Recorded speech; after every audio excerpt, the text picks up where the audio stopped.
Psychological Sciences organized by Clinical Neuropsychology Neurosciences Center. This has been possible with the support of Professor Rekhi from IIT, who has always been giving a lot of support for positive psychology and art of happiness. Today's session, we are privileged to have here our esteemed Professor S.P.K. Jena, who has been a former professor and head of Department of Applied Psychology at the University of Delhi, former director of Institute of Behavioral Sciences, Gujarat, Forensic Sciences, University, Gandhinagar, and former editor of Indian Association of Clinical Psychology. He has authored several acclaimed books, including Learning Disability, Theory of Practice, Behavior Therapy, Techniques, Researches and Applications, and Homeless especially. He's very interested in homeless children. He's written books on that, and he's doing a lot of research in that area as well. And he has also been included in the as a committee member in the RCI, the DST, the UGC, and ICMR. First of all, I would like if can we give flowers to sirs, both of them, please. Dr. Ratna, can you please come and do the honors? Professor Ratna is professor and head of physiology at AIIMS, New Delhi. To Professor S.P.K. Jena, please. Thank you.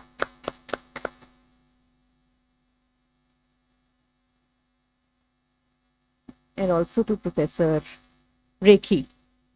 Professor, thank you so much. May I call upon Professor Rekhi to say a few words about the work that he is doing and how he's supporting this very important aspect for humankind. Thank you.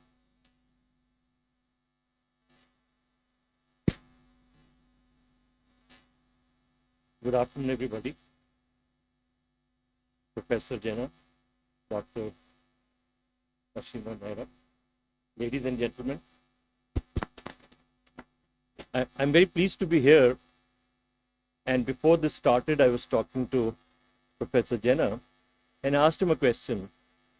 When we lived in the caves and the jungles, were there suicides?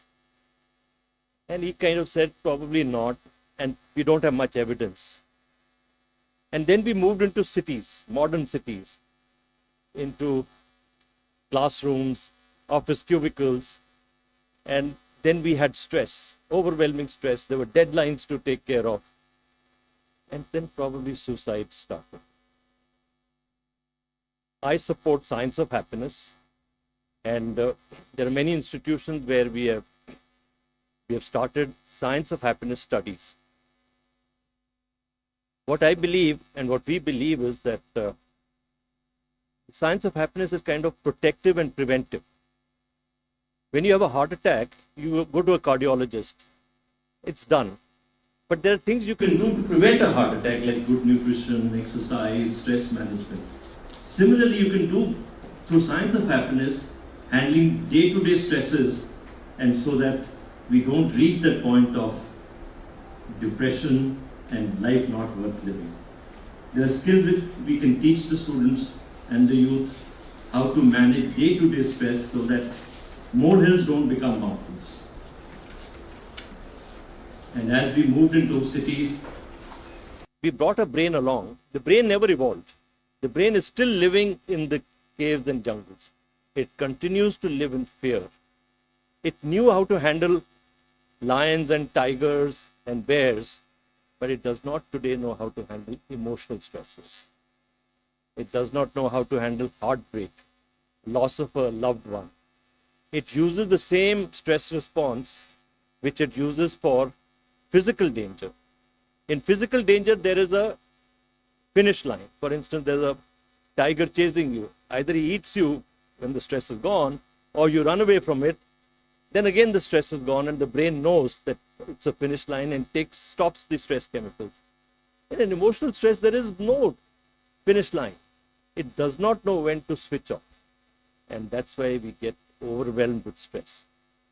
Having said this, I'm going to now ask the organizers to invite Professor Jena. He's a great speaker. He has a great reputation, and you'll have a great time. Thank you.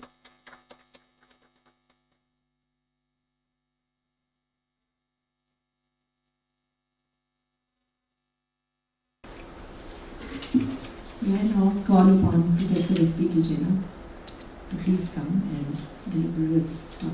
Thank you.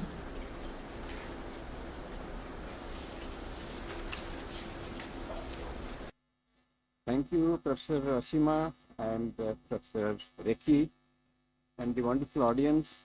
Namaskar, good afternoon to everybody. Today we are concerned about suicides happening all over the world. And India is one of the countries, the rate of suicide is increasing day by day. If you look at suicide as a phenomenon, we see that suicide is a very common experience, a common feeling which exists in all of us. Do you agree with me? Suicidal feelings do come in our darkest moments. It comes and goes, comes like a flash of light in the darkness, feeling as if we want to commit suicide. When we fail to perform, fail to achieve what we have not been able to do. So everyone at the time of or other has the wish to kill himself. This is a feeling which people experience. If you look at the epidemiology, which is important for us, for all of us to know, out of 8 lakh suicides which is happening in the world per annum, 1,35,000, 17% occur in India. This is WHO figure 2015. And this figure keeps on increasing across the years. Millennium Sustainable Development Goal is one of the major goals of UN.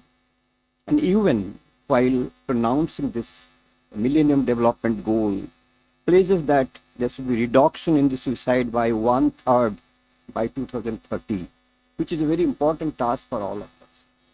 We have to reduce the rate of suicide and see that people become happier than what they are.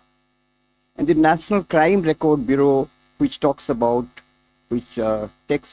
note of the suicide which is happening. Lakh suicides are happening in the country, and 70.2% people, or 98,000 of them, are males, and the females are 41,500. So one suicide occurs every 4 minutes, and every hour one student commits suicide in India. And about 28 such suicides reported every day, which is an alarming figure, and we must take note of it. If we look at the kind of causes which drive people to commit suicide, one of the major causes is the family problem. In Indian families, we feel that our family life is very good. We live in joint families, but these joint families are also breaking up, becoming more and more nuclear. And the stress and strain in the families, the rifts in the families are increasing. This shows that our family life is not so comfortable nowadays. Much has to be done about families of people, right? So in order to reduce suicide rates, one of the highest prevalence is happening because of the kind of problems that exist in the family, and rest is because of the illness, drug or alcohol use, marriage related problems, love affairs, and all these. And 1 in 3 suicides, right, are found in the families because of the family problems, and the rate is on increase. Legislation has always brought activism in our country. Until unless Supreme Court says something, court says something, give a verdict, people do not look into it so seriously. The recent top court holds that the colleges are answerable for suicides. The court orders that there should be mandatory reporting of suicide, data tracking must be there, and medical access must be there. The scholarship which is given to the students should not be delayed so that you can reduce the stress. These are some of the important issues which you have to look into in higher education institutions and see that it is being implemented adequately. Mental health is a global priority now. All of us now think of mental health. There is no health without mental health. Therefore, one has to focus on mental health. 13% of the adolescents, around 160 million people living in the mental who have got mental disorders. They are living with mental disorders. Poor mental health in adolescents can impair socio-emotional development. This is another issue. Socio-emotional development is very important, which may sometimes lead to suicides. And educational attainment also gets affected, limiting opportunities to thrive in adulthood. Thriving for adulthood becomes affected because of the fact that these people are not being taken care of. Mental health problems occludes the development. That is why it is so important. Mental disorders are causally linked to suicides, which is the 5th most prevalent cause of adolescent death. And this is a serious issue, and therefore the Mental Health Care Act 1917 under section 115(2) very clearly pronounced that the appropriate government shall have a duty to provide care, treatment and rehabilitation to persons having severe stress and who attempted to commit suicide to reduce the risk to reoccurrence of the attempt to commit suicide. Earlier, suicide was considered to be a criminal act. Now, anybody who is committing suicide is believed to be having some kind of mental disorder, distress, and who has to be taken care of. Proper rehabilitation has to be given, care has to be given, therapeutic programs should be conducted for people who are having this kind of suicidal attempts. This is very important, and we have to evolve our system to see that how these people can be helped. Most important now is the risk factors. We have to identify the risk factors before we indulge in any kind of intervention for people. And a lot of research has been conducted on this. One of the recent one in 2026, the American Foundation of Suicide Prevention has listed out a number of different kinds of risk factors which affect the individual. These risk factors have to be taken into account if at all we have to make change in the lives of people who are attempting for suicide, who are suffering from depression. Now, these factors are being put under 3 important domains. The first is the health. Mental health conditions, I will not read them out. A lot of mental health conditions lead to suicide, and major mental health conditions are connected with suicide. That is why mental health is one of the priority to avoid, to create an environment in which people live comfortably and do not commit suicide. Next is the environmental factors. Many of those are psychological factors. It includes access to lethal means, including the firearms, which doesn't happen so much in India, but drugs, of course, is a very important issue. Drug addiction is one of the major causes of committing suicide. Next is the prolonged stress, such as harassment, bullying, relationship problems, unemployment, and all this. Many people who are unemployed, who have relationship problems, do commit suicide, or they are provoked to commit suicide. Stressful life events like rejection, divorce, financial crisis, and other life transitions or loss can also lead to suicide. Transitions take place at different stages of life.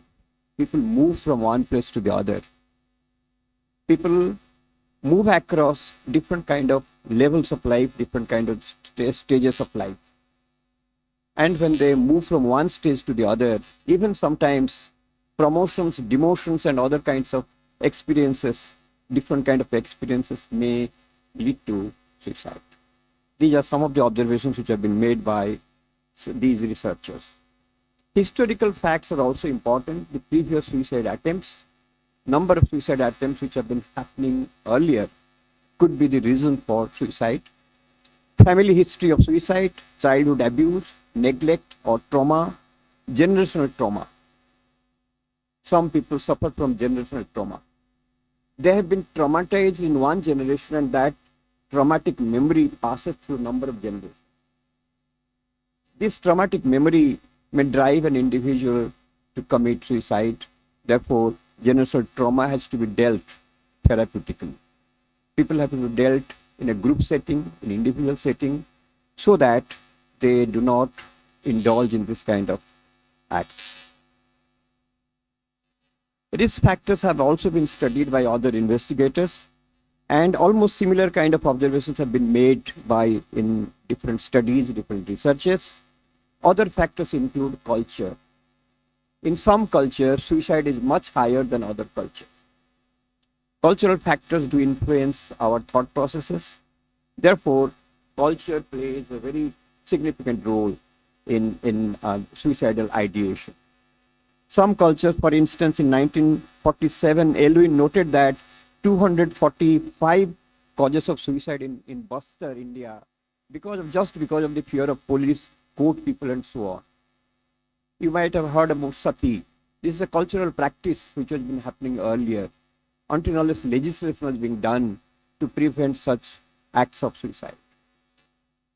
So the main issue is that we have to preserve the honor, avoid pain, bereavement from loss of a loved one, and patriotic causes.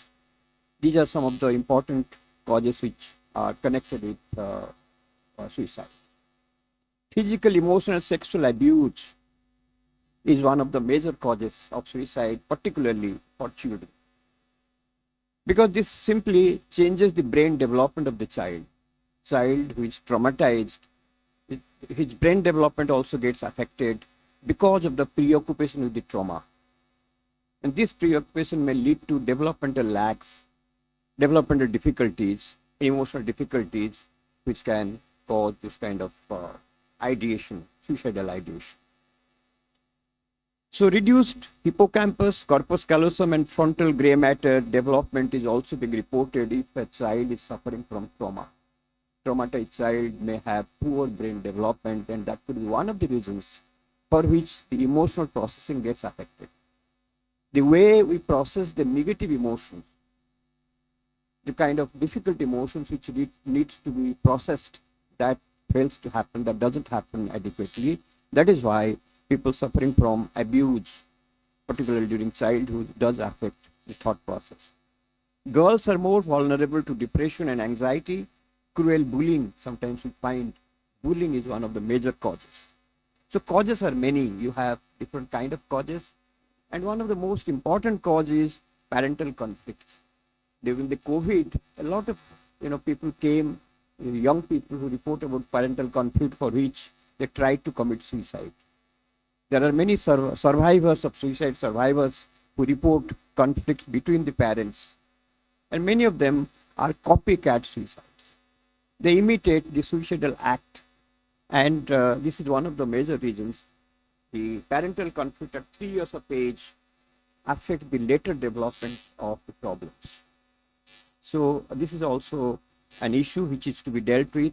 Family is so important, and I have seen during this COVID period, a lot of people have been reporting about suicidal ideas. Some people have jumped from the rooftop to commit suicide because of the fact that they have not been able to deal with the conflict between the parents. They're confined to their homes and they keep on fighting among themselves, and that becomes difficult for them to handle. If the child doesn't know, the child fails to understand whom to support.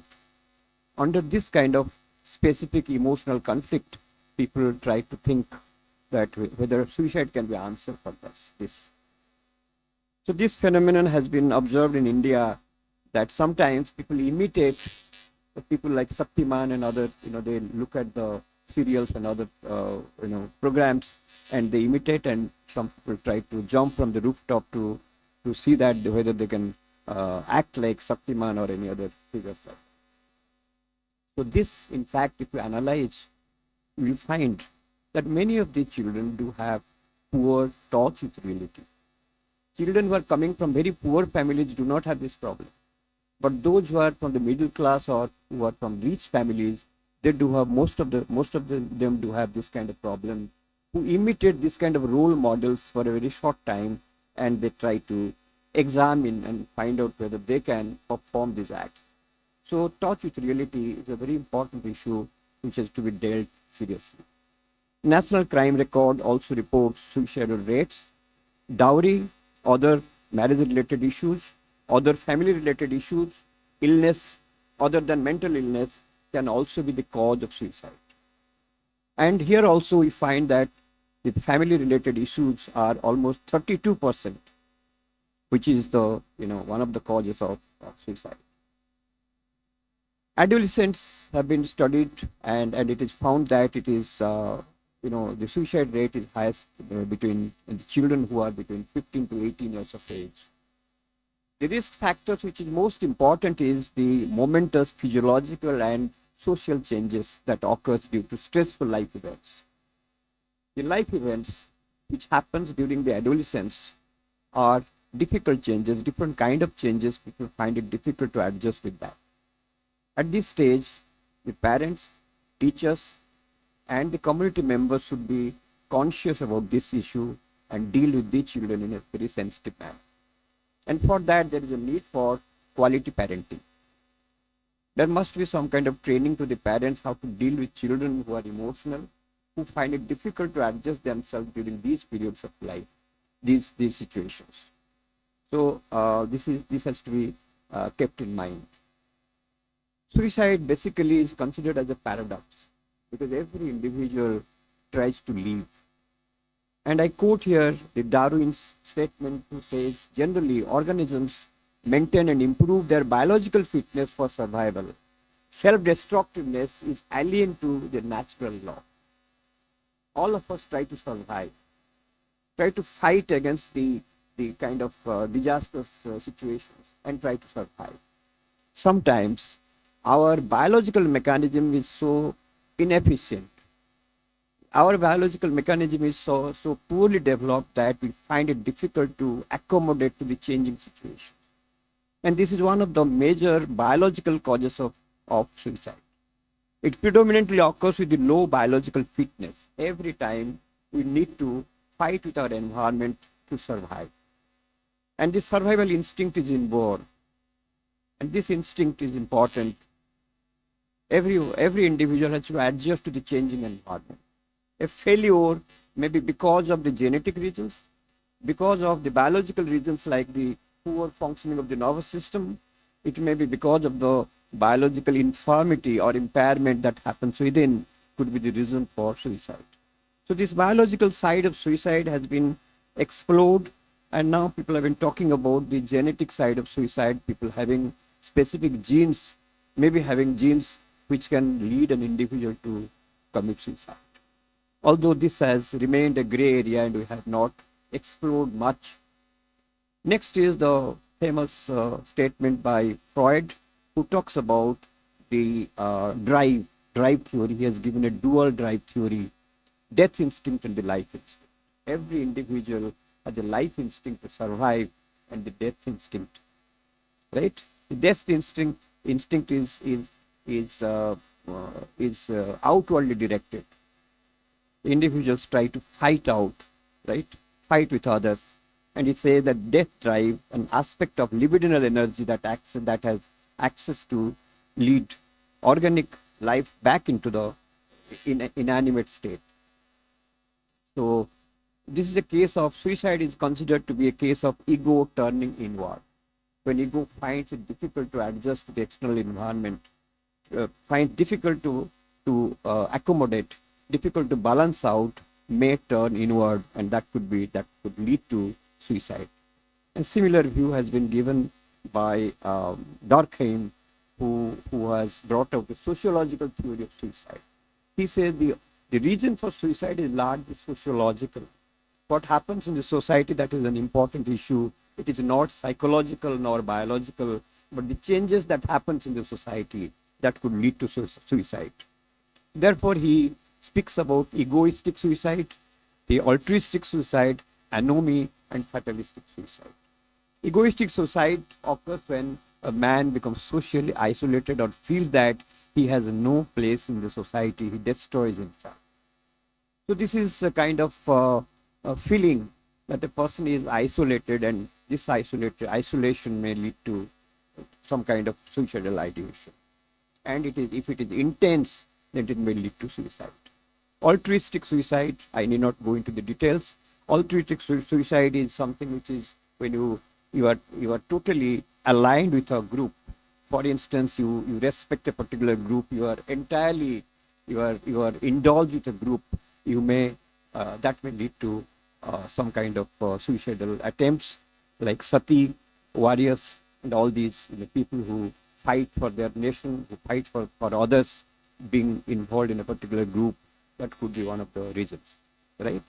And there are anomic suicide and fatalistic suicide. These are other two kinds of suicides which happen. The anomic suicide occurs due to certain breakdown of the social equilibrium.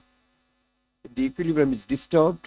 For instance, when there is a bankruptcy, and if there is a kind of winning of lottery, and there are some kind of major changes in the life that can also cause some kind of unrest or disturbance in the individual. When people fail to adjust to those changes that happens in the life in a very short time, they have a difficulty of this kind. So fatalistic suicide is due to the over-regulation. When people are over-regulated, constrained, they are regulated overly, they have no independent thinking, they are not encouraged to think independently, and in that situation, they are confined, and in that situation, there may be suicidal attempts. So what leads to suicide? Again, if you look at the American Foundation of Suicide Prevention, they say that there is no single cause for suicide. Suicide most often occurs when stressors and health issues converge to create experience of hopelessness and despair. Although they have not spoken about the psychological causes of suicide, they have spoken about the environmental health causes of suicide. Finally, if you look at suicide, it is finally a kind of psychological act. Even if you have infirmity, even if you have conflict in the family, no matter whatever kind of disturbances you have, biological, physiological, or any disturbance in the society that is happening, the immediate society or in the family, that is not good enough to drive you to commit suicide. The way you interpret the social environment, the changes that is happening around you, that causes suicide. And that is hopelessness. Hopelessness is the ultimate cause of suicide. That is why many of us believe that suicide is largely a psychological act. It is not a physiological act. It is not a social act. Finally, the individual is driven to suicide because he has a sense of hopelessness. Taking this theory forward, learned helplessness theory was given by Seligman, a very famous man. All of you know about Seligman's work. And he said that stress is one of the causes, and stress, he explained how stress takes place. When you are not able to deal with stress because you don't have any escape, you cannot escape the stress. You are, no matter what happens, you have to live in a stressful environment. That is one of the major causes of depression, and one of the major symptoms of depression is suicidal ideation that may drive you to commit suicide. That is why hopelessness is very important, the key concept in suicide. Seemingly inescapable stressors in which the person learns that he or she lacks control over reinforcement, and as a result gives up. Underline the word gives up. When a person gives up because of repeated exposure to such situation where a person has no escape, that may lead to suicide. So repeated experience creates a sense of not only helplessness but hopelessness for the future if it is happening repeatedly. A symbolic sense of hopelessness develops because of the actual experience in A, B, C, D, and n number of situations. And the concise feeling which develops out of the multiple experience of failure, frustration, inability to escape the situation, or finally lack of control and reinforcement, that may lead to suicidal acts. This is one of the major theories which have been proposed by Seligman, conducting experiment on animals. And one animal experiment was conducted, experiment on dog, which was being conducted, which was exposed to a shocking situation, a shock situation. All of us are exposed to shocking situations in our lives.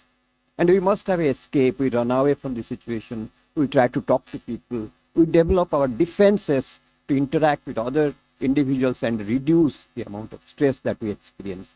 But when you are not able to avail all these avenues, you are exposed to stress. No matter whatever you do, there is no change. This dog jumps from one side of the cage to the other side when it is electrified.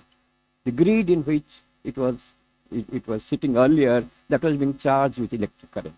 It jumps to the other side, and the other side was safe. This is a normal experience with all of us. When you feel distressed, you go and watch a film, watch a movie, talk to your friends, talk to your parents. If this avenue is not available to you, you may experience pain or psychological pain or stress. And after the first phase of the experience, jumping one side to the other, it was a very perfectly normal experience, healthy experience, escaping. Now, what he did, Seligman charged the other side also. No matter even if you jump, you will feel that kind of pain of shocking, getting a kind of shock. So no matter whether he jumps from left to right or right to left, from cage A to cage B, side A to side B, no escape from shock. As a result of which, it develops a typical clinical condition of depression. You can see the dog, depressed dog, right? You can see the posture, gesture. What happens to the normal human beings also, psychomotor retardation. Thoughts, memories, all get affected. Cognitive functions get affected. We have much to do with this. We have to study very carefully, because as I told you, the final answer is that hopelessness is the cause of suicide.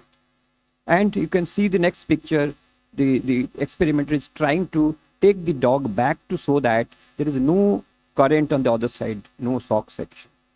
In the third section, what he did is that he showed the dog that there is no shock on the other side. He removed that shocking condition. And the dog, again, after a number of trials, started jumping from one side to the other and got back his previous healthy response to stress. This happens with human beings. You cannot take the human being and put in the safe side, but give them ways and means to think how to avoid shock, how to avoid shocking situations in life so that he can lead a healthy life. And a psychologist, a clinical psychologist or a clinician can teach the way a person can avoid shock. It is a matter of skill. The skill training is important to avoid shock. For instance, the assertiveness skill, how to deal with people assertively so that they will not cause stress for you. Speaking frankly, discussing frankly about stress, telling about the stress and finding the way out. So that requires a skill. Learned helplessness has been taken very seriously, and studies have been conducted by neuroscientists to find out what causes this. And the major cause is that your brain, particularly your limbic system, fails to process negative information, negative emotions. The study has been conducted by using PET scan. The PET is being used by Snyder and other people in 1996, long time back, to find out what happens to the brain when people are exposed to such situations. And they found that the amygdala doesn't perform properly, doesn't act properly. PETs can give you very lively images about the brain function when you are exposed to stress. You know what they did? They asked the people to play some kind of games, difficult games. They were being given, put in problem-solving situations. So what we learn from this? We learn this, that if children are put into problem-solving situations, their brain will be trained as to how to solve these problems. It may be social problems. It may be emotional problems. It may be just problems on a chessboard. It may be problems in a game-like situations. From games, you can bring them to the social situations where you have to solve certain problems. There are beautiful, training programs for this available. In schools also, they have been using these training programs, how to train people to solve problem-solving skills. So many of them have been used very effectively, and there are a lot of studies being conducted on this. Now let us think about protective factors. Protective factors are our resources to deal with suicide and depression. Access to the mental health care is very important. Access doesn't mean formal access to big institutions. Access means also a caregiver who can give mental health services. So we have to train the caregivers to give mental health services that will help people who are suicidal in their approach. Feeling connected to the family and community support. Getting that kind of touch with family, getting connected doesn't happen because family is almost far away from the children. When children come back home, nobody is there to look after the child. So parents have to be trained as to how to give parenting adequate. So here comes the concept of quality parenting. As parents, many of us have learned parenting just by looking at others, looking at films, looking at other people. We have not gone through any kind of parenting training. We don't need all of us. But there are parents who need to be trained about parenting. What is attachment? They have to be taught. They have to be taught about how to take care of children, how to give love and affection itself is a basic skill which is required. There are some mothers, some parents who do not reciprocate with the children. Children are happy, parents do not show that happiness. Children want to solve certain problems, talk to the parents, parents are not available.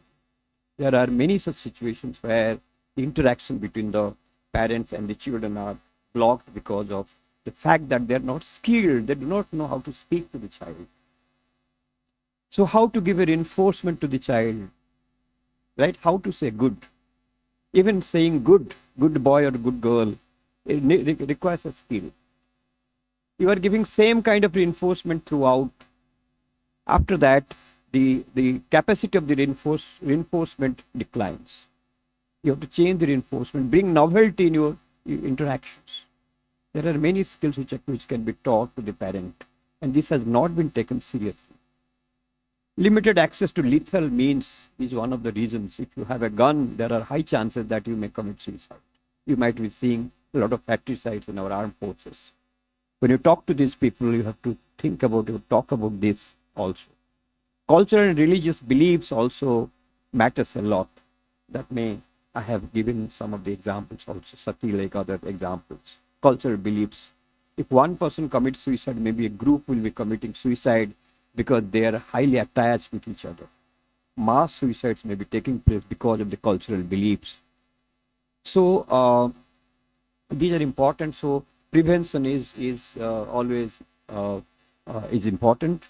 The stress factors like mental disorders, interpersonal crisis, failure, and self-devaluation, loss of meaning and hope are also important. History of trauma, suicide, I have already told about few of these issues. Now, assessment is a very important issue.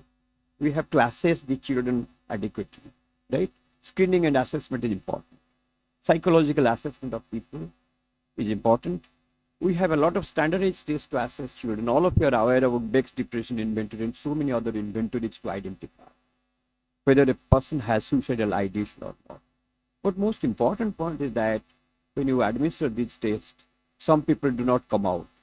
That they, because of social desirability effect, they do not simply give you the responses which are expected from them. They try to hide it.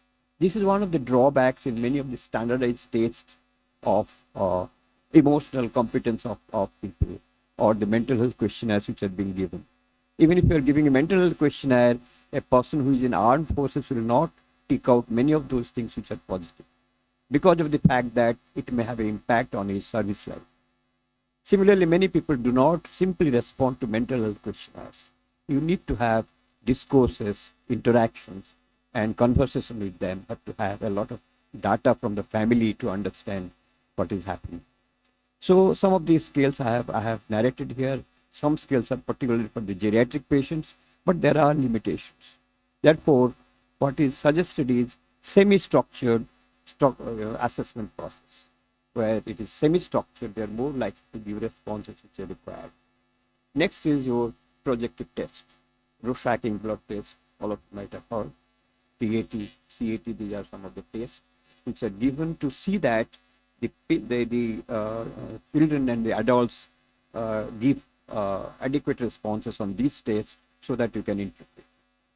Now, some people, when they draw human beings, they come out with such pictures.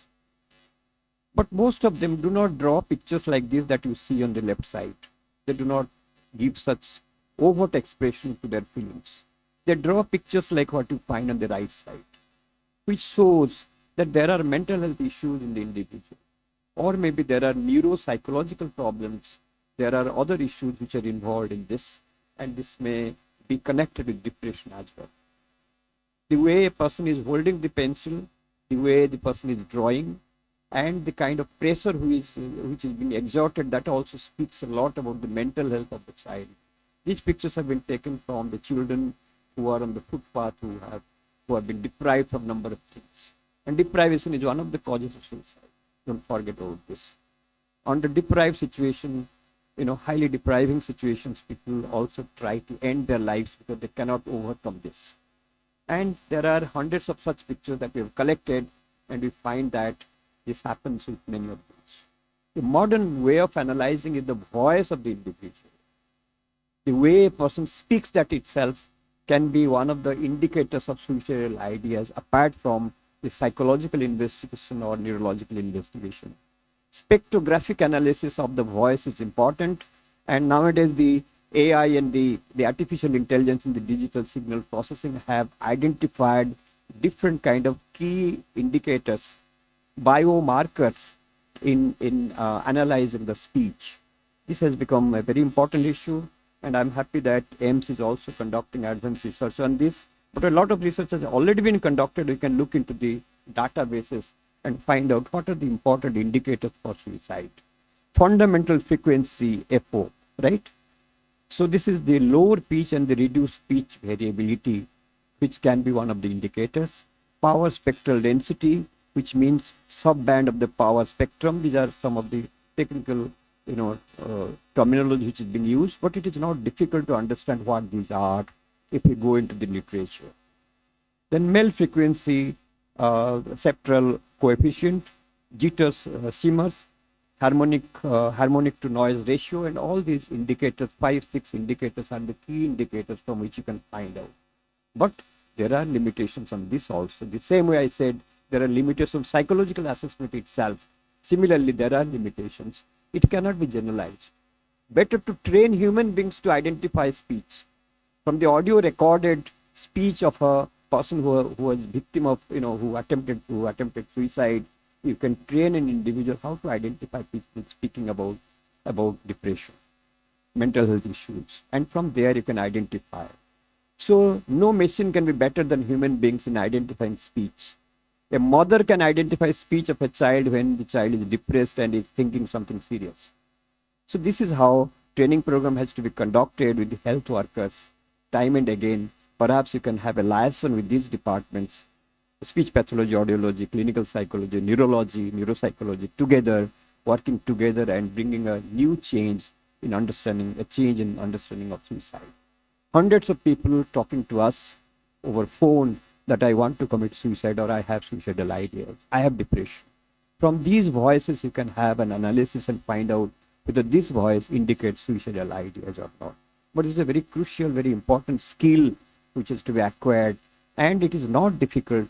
We can have training programs and understand how best you can make use of this data which is being generated by our own institutes conducting higher research in this field.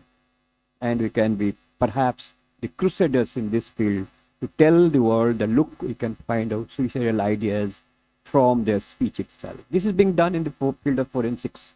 Forensic science also, analysis is being conducted to find out whether a person will be likely to be involved in any kind of crime or not. So similar things can be done here. So spectrographic analysis is another way of looking at it. So these are some of the biomarkers. Now coming to the intervention, first of all, what is important is establishing a relationship. That is the gateway to the minds of people. Establishing rapport, what is called in technical language, is the kind of gateway that we establish to go into the minds, peeping into the minds of the people. And that is a skillful job. Everybody cannot do. Clinician having no training in psychological sciences will have a difficulty. We have this difficulty with patients. Patients go away. And this skill is a very, very important skill even to retain your patient whom you are dealing with in your day-to-day life. Developing rapport and skills so that they will continue to speak. Single sitting will not be sufficient. A person has to be studied deeply. He has to sit with you time and again to talk about his inner feelings. People don't share their inner feelings so easily. They used to have defenses. These defenses will not go away until unless the individual sits with you and talks for a longer period of time. Defenses have to be peeled out so that the real feeling, the real self can be discovered. And that discovery itself will be curative. Speaking itself will be cured. You don't need much deeper therapies. Speaking, that speaking therapy, free association is important. Sigmund Freud has spoken a lot about this, but you need not go into those, kind of analytical interpretations. Speaking matters a lot. Identifying and clarifying the focal problems of the individual. There are some problems which are very, very covert, very overt. You can see in their day-to-day life. For instance, family problems that can be dealt. Here you may need psychiatric social workers, as an aid to tell you about what kind of family pathologies exist in these families. So working together will be wonderful. Evaluate the suicidal potential of the individual. To what extent? Suicidal behavior doesn't happen just like that. Suicidal intent, suicidal motivation, and real act happens over a period of time. And one has to recognize these indications. Assess the individual's strength and resources. Many of us talk about suicide, and mental health issues. Do not just come out of it. This is called law of instrument. Because you haven't trained in a pathological, in a situation where pathology is being dealt with. So we do not talk about the real life. Do you write poems? Do you write short stories? Right? Do you participate in sports? What do you like in your day-to-day life?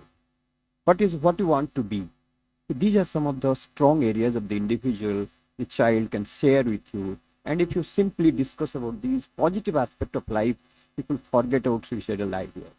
They discover a new self within themselves. They find out there is something different which exists in me. It is not just the pain and the psychic turmoil.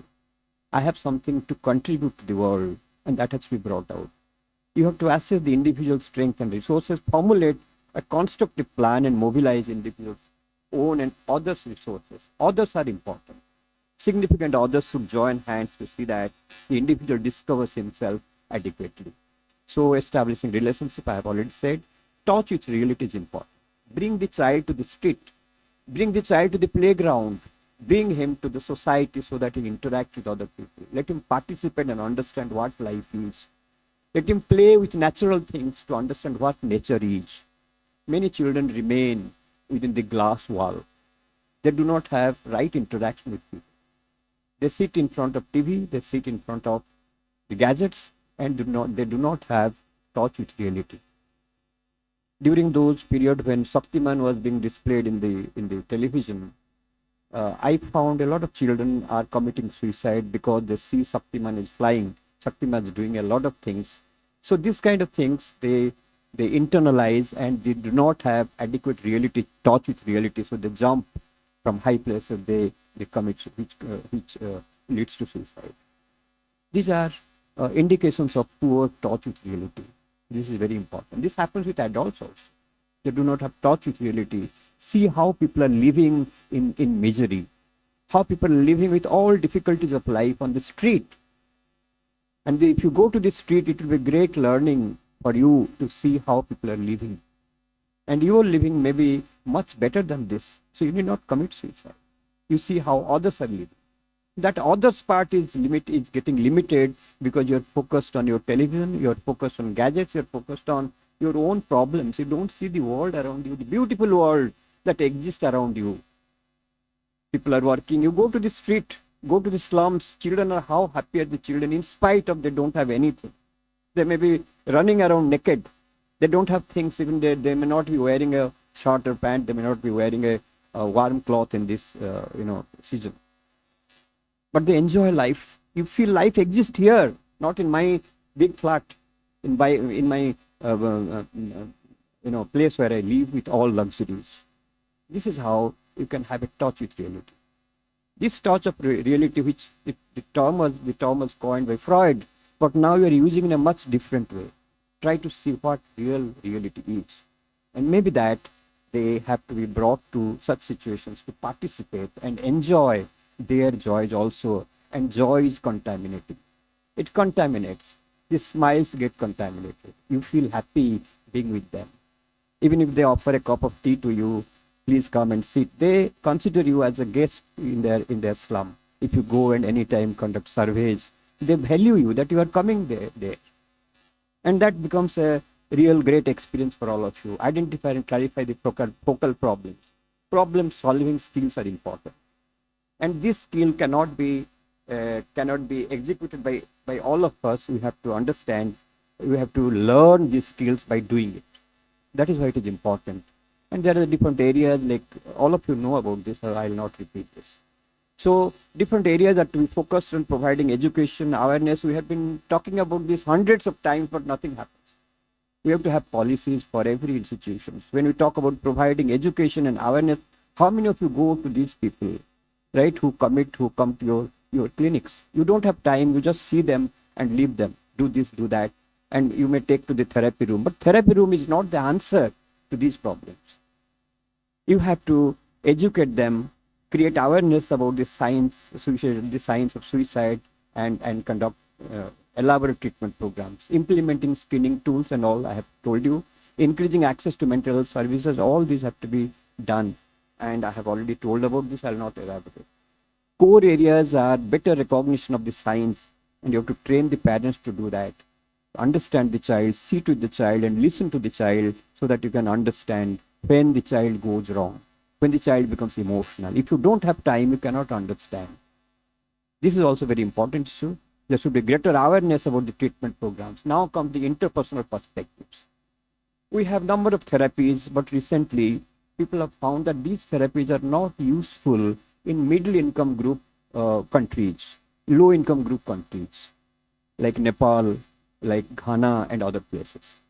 They have tried to have a very simple method called interpersonal perspective training, interpersonal psychotherapy for individuals and groups.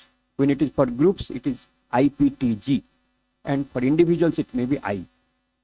These simplified training programs to develop social skill in people, how to deal with emotions, how to regulate emotions, how to interact with people. These simple skills can be developed with children, and that will have a wonderful effect on children who are suffering from depression. Nowadays, children are also suffering from depression in slums, in other places you may find if you carefully analyze them. But the problem is that these traditionally psychological interventions are delivered in person by trained, specialists, which sometimes are not available.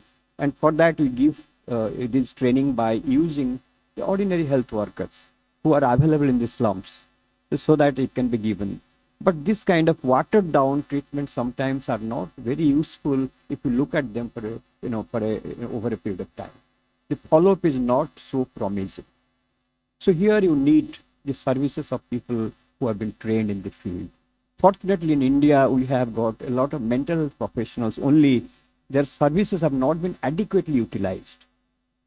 And now we are planning to have much more training programs, much more institutions to open training programs for psychologists and other workers, so that they get trained to correct our society, to improve our functioning of our society. And that is a good indication, and we should look into these issues more professionally. I have here just cited IPTG. This is WHO is also promoting IPTG, and it is saying that you can train people in this kind of skills so that they can easily deliver these programs.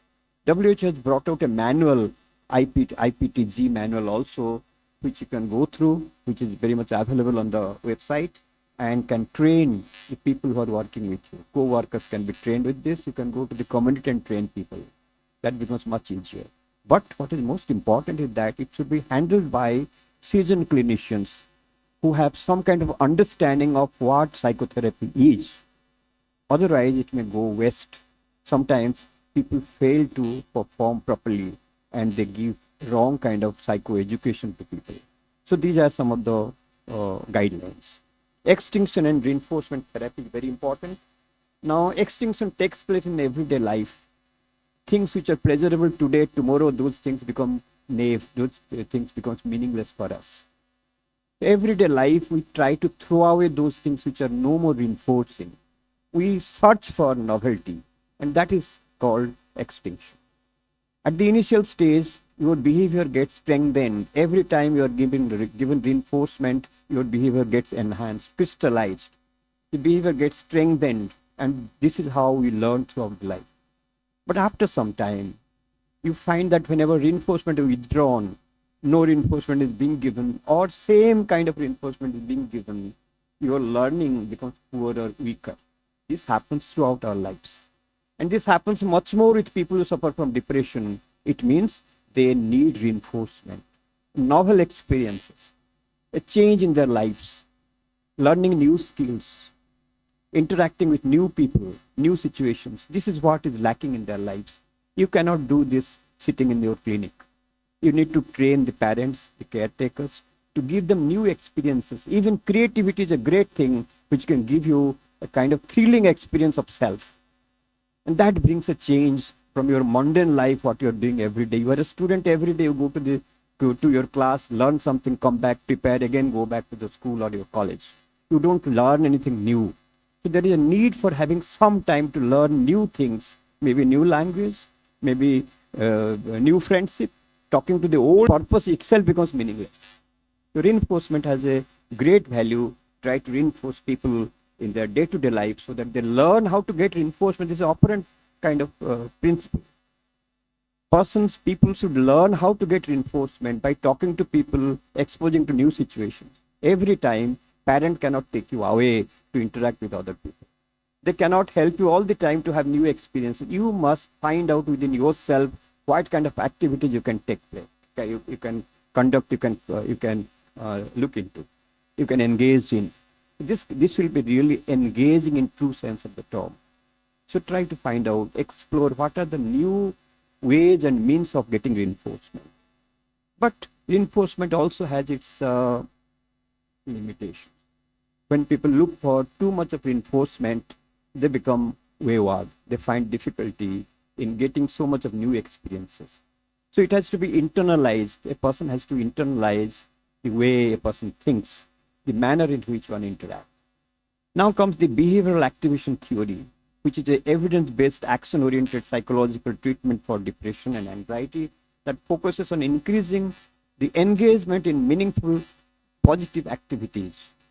Not only that, one has to engage in positive activities which will give you reinforcement, but also it has to be monitored. So cognitive behavioral therapy has become very important in this particular field. Many people work on false beliefs. The beliefs destroy them. Negative beliefs, erroneous kind of reasoning affects people's behavior.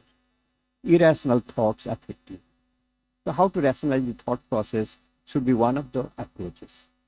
But remember, if you are looking into thought processes alone without looking into the environment, what happens around you, that is also a limiting kind of therapeutic approach, self-limiting approach. You need to consider the environment where this thought process can unfold, can be modified. These are known as behavioral experiments.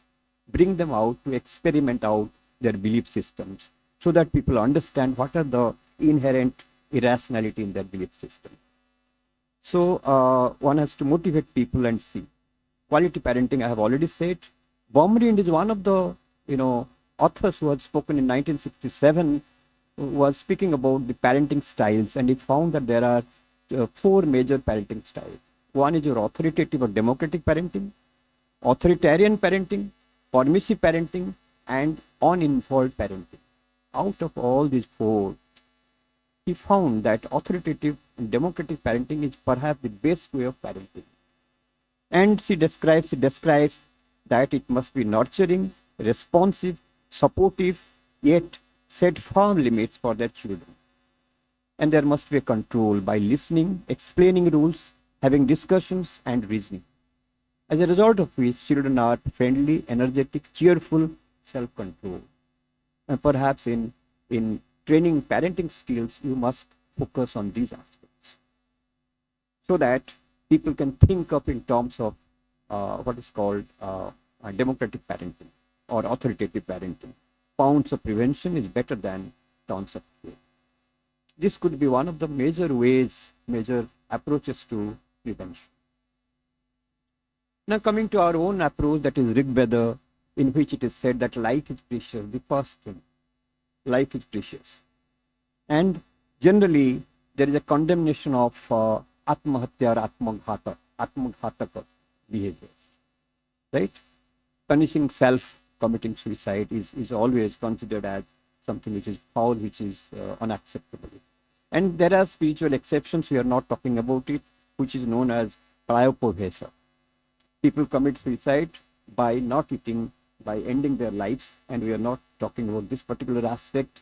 One has to focus on purusarth, dharma, artha, kama, and moksha. Righteousness, right? The duties, focus on the duties.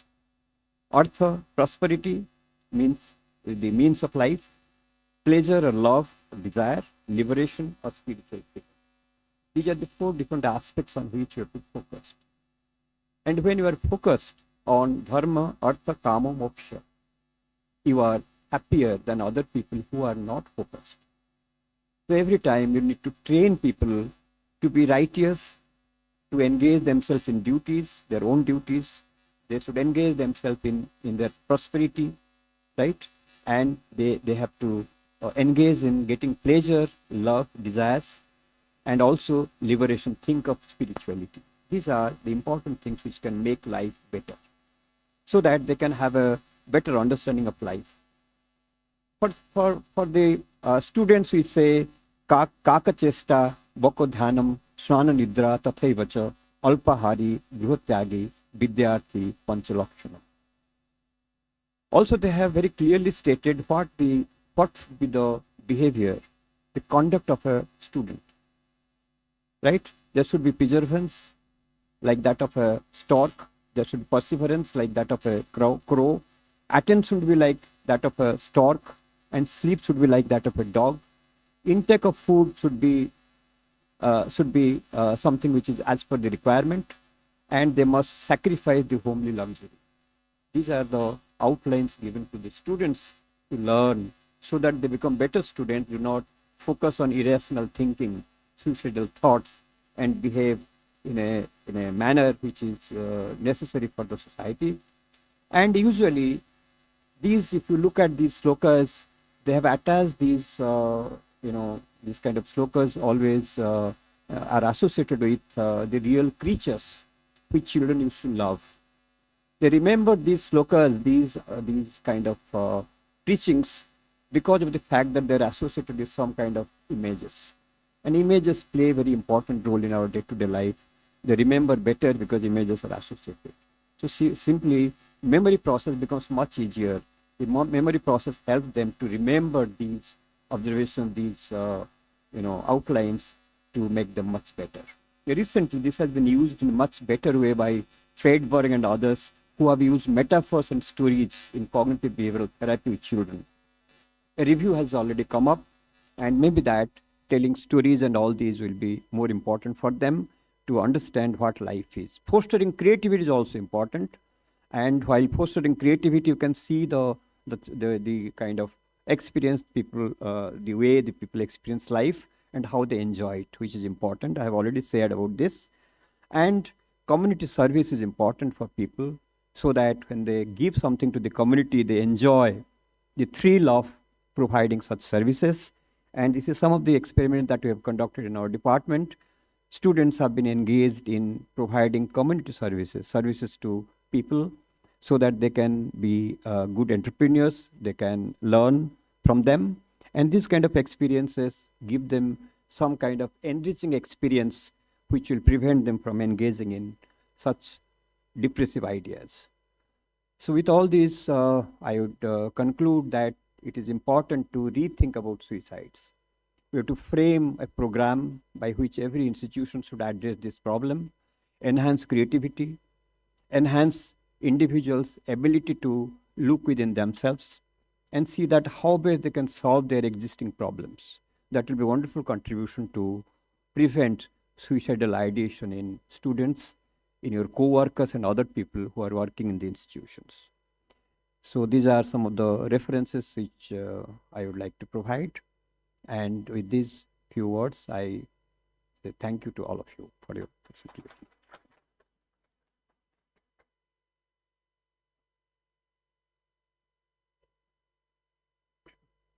Thank you so much, Professor Jena. I am sure everybody's had a very enriching experience. Great learning today. Gross happiness index is a term which is being used in Bhutan and which is a Buddhism concept. And just like we have Aadhaar card, we are identified with that. It is the gross happiness index through which people are identified in Bhutan. Interestingly, now, sir, we need to carry on research on that. It's been found that now it's going down. Despite it being so nice in that country, it's going down because what you stated earlier in your talk, coming and talking to all of us. Thank you so much. I request you to kind of have a cup of tea before you leave. Yeah.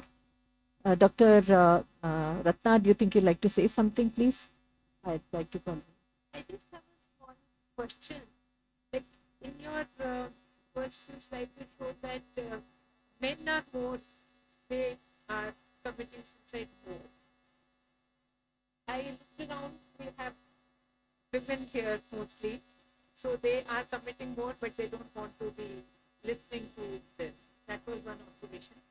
But when you talked about some other slides, there were reasons like depression is more common in women. Hormonal changes are more often in women, and several other things. So then how come, what is leading to suicide in men more than women? I mean, that is one observation I had, that all women are better in coping mechanisms. Can we, do we conclude that? Yeah, it's not a easy question, right? Now the world is changing. Women who used to be homemakers are coming out, and they are serving, they are working, they are proving their skills. Maybe that in due course of time we'll find even women are committing suicide almost in the similar manner the men do. Right now, more men you find in service sector, in other sectors, they face more stresses in everyday life. This could be one of the reasons. And maybe that in future you may find equal number of women also committing suicide because of the stress and strain to which they are exposed. They are protected, they are at home. Many of them, if you go to the villages and other places, of course they go to the fields also, but not so much as the men do. Not only in the rural areas, in the urban areas also you find that there is no parity as such. People are fighting for that. This could be one of the reasons, I feel. Is it possible that women express their emotions better than men do? The mothers told men, you can't get angry, you can't get sad because you're a boy. So boys have learned to suppress their emotions. Could that be a reason also? So that is what, like, coping mechanism. We all have the same level and number of stressors in our lives, but it is the coping which determines how stressed we are going to be. So that is how even I would want to conclude or say that, okay, women are better in handling things. Do women give stress to men? Another point is that statistics always do not reveal the real issues which are happening. Many women are not accessible. They do not even participate in surveys. More men participate in surveys. They speak out very clearly that yes, it happened. But another thing which I thought of was that committing suicide is an aggressive act. Yeah. So probably women are not that good at it. So, but aggression is expressed in different ways. true. But Breaking of utensils could be one of the ways in which anger is expressed. You break 10 utensils instead of one, Yes. and do not commit suicide. Isn't that a better strategy? Yeah. Then the access, for instance, access of firearms, right? That is also That is important. what I'm saying. That their access to, for example, your first slide said we all have thought of killing ourselves. Like I would like to rephrase it. We all have thought of being dead, or ठीक है, मर जाते हैं, but not killing. Killing is different from not being there. One is ideation and another is real act. Real committing, act. So the committing suicide. act probably is more manly thing to do, and is it true? I'm asking. Propensity to engage in some kind of act is, of course, is found more in men. In men. Yeah. But there can be simpler acts like consuming poison. It's not a very difficult act to perform. Right? Difficult physical activities, maybe men are superior in doing all those. So there are even simple ways of doing it also.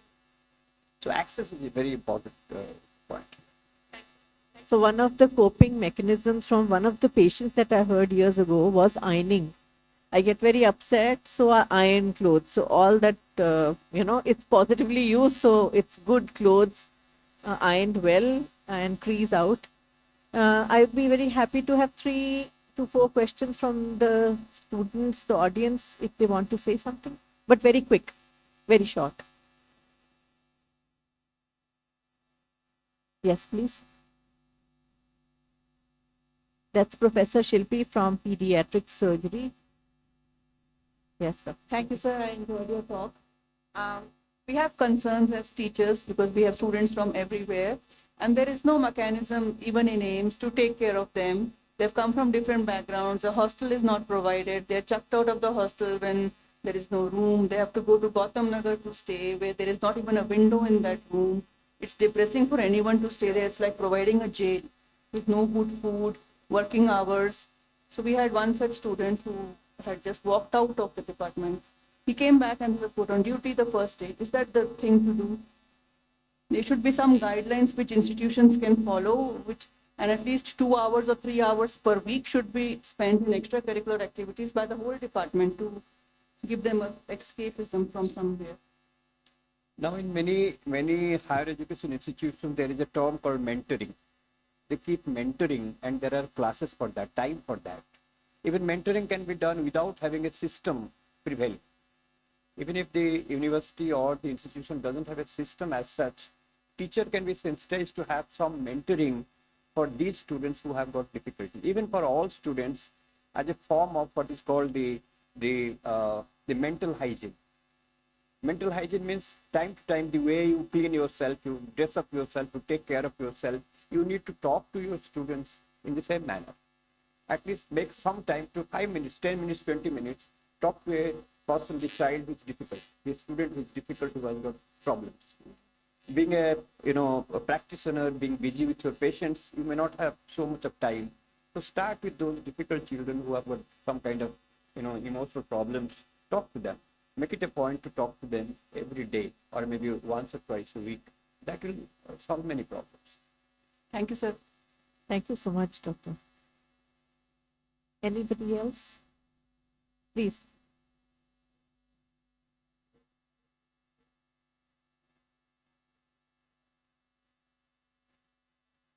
Yeah, patriarchy.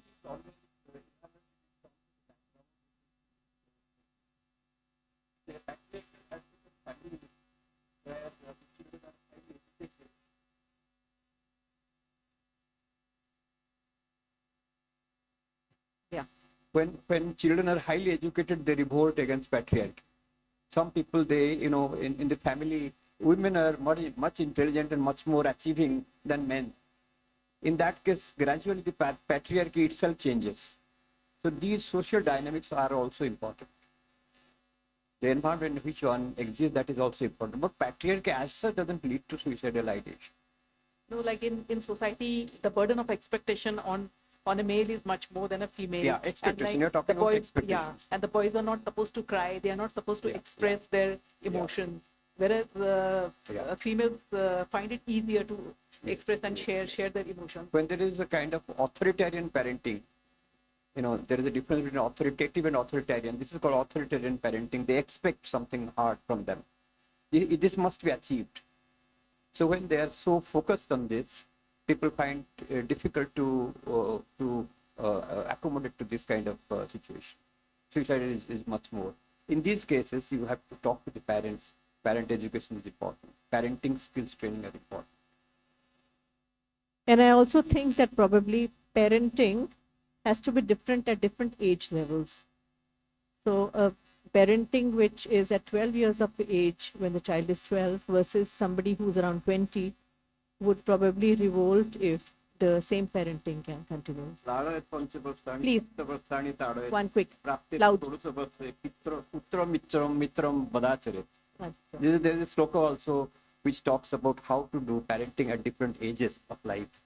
At a later stage of life, probably children are to be dealt almost like friends. Whereas a bit of authoritarianism may be required at an early stage of life where you have to teach them the basic skills of life, right? So the basic ways of living. So maybe that you have to be a bit hard, you have to be very particular about things. Please. So quick. I don't have a question. I would like to respond to question 1 and 3. Ji. So actually data says that women attempt more suicide, but men die more. There's more to do with one, the access to lethal means, and also the time of attempt and the discovery. Yeah. So men can move around more freely. So say they can move out and jump from the terrace. They consume poison in separate place and they won't be discovered before they die. Yeah. But women being always surrounded, they are attempt more suicide, but they are like probably rescued before they could die. Yes. So it's not that only men have Yes. that is.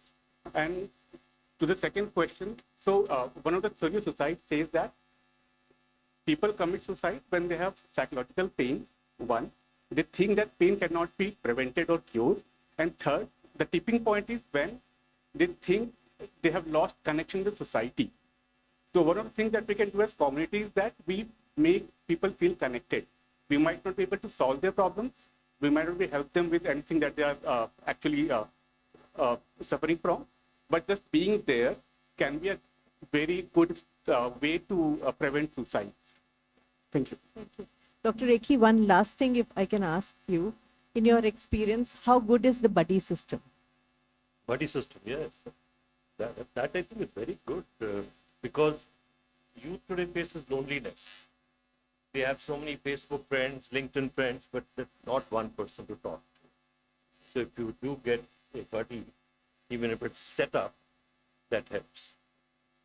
Dr. Ratna, that's an idea for you. Thank you so much for this great evening. Thank you so much, all of you, for participating. Special thanks to the resource persons, both of you. Thank you so much for being there. And I'd like to thank the Institute, the media cell, and students, Ruchita, Ridham, and Ruchi, everybody who's helped. Thank you so much.